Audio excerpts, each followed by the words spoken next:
Do you know who Al-Hajj Malik al-Shabazz is? Now, what if I asked you who Malcolm X is? You may be asking, who is the first person I even named? Is that even someone's name? It's actually the same person. Al-Hajj Malik al-Shabazz is Malcolm X's converted Muslim name. He is known by many as Malcolm X, yet he was born as Malcolm Little. Malcolm X was a well-known speaker and activist for African Americans. He spoke out about the oppressions faced by the African Americans during the 1950s and 1960s.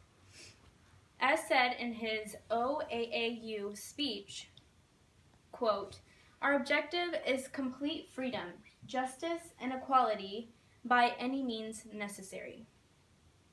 Let me begin by telling you his background. Malcolm Little was born on May 19, 1925 in Omaha, Nebraska. His father, Earl Little, was a preacher and also a black nationalist. He was an advocate for black nationalist ideas. He was killed by whites for his views. His mother later entered a mental hospital after the death of her husband. Malcolm dropped out of school and had a sense of hate towards the white society for the way they shaped his childhood. Malcolm later moves to New York and lives with his half-sister Ella.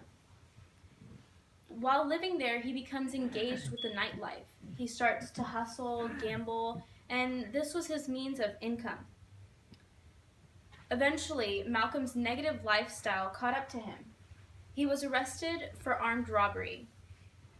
Yet while he was in prison, he had a change in mentality. He becomes more interested in talking to African Americans. Malcolm becomes involved in a group called the Nation of Islam.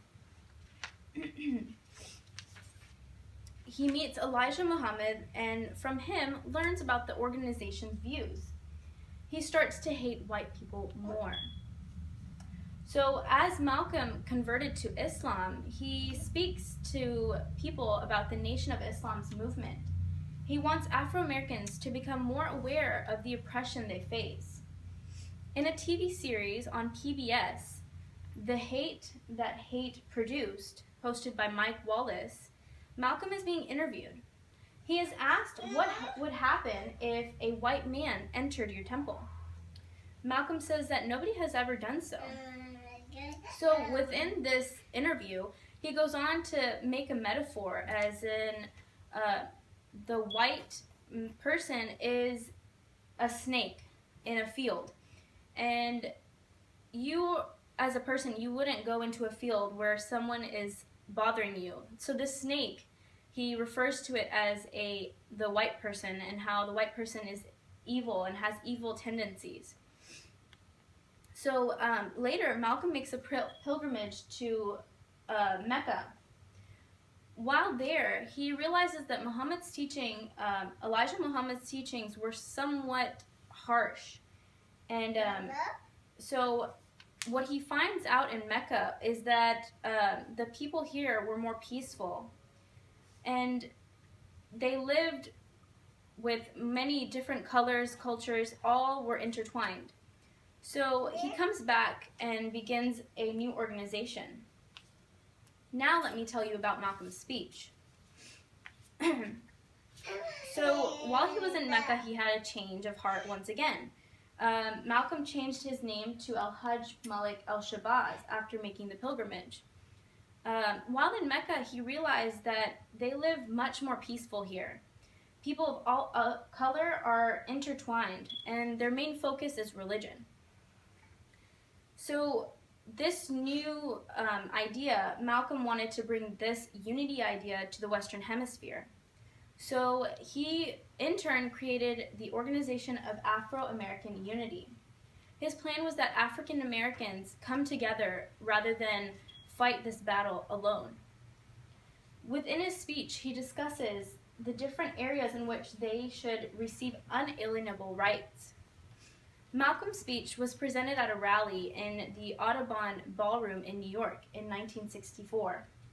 This rally was where he would present his new organization and its ideals. This speech itself had many sections within it.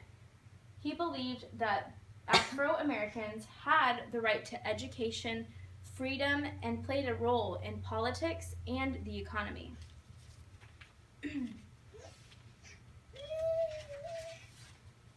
Let me now tell you why this speech is important during the time.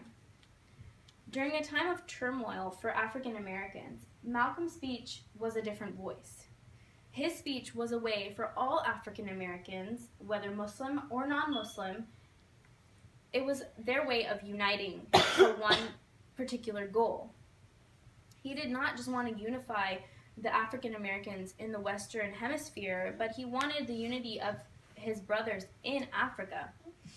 His speech not only spoke to African Americans, but I felt as if it could relate to any minority.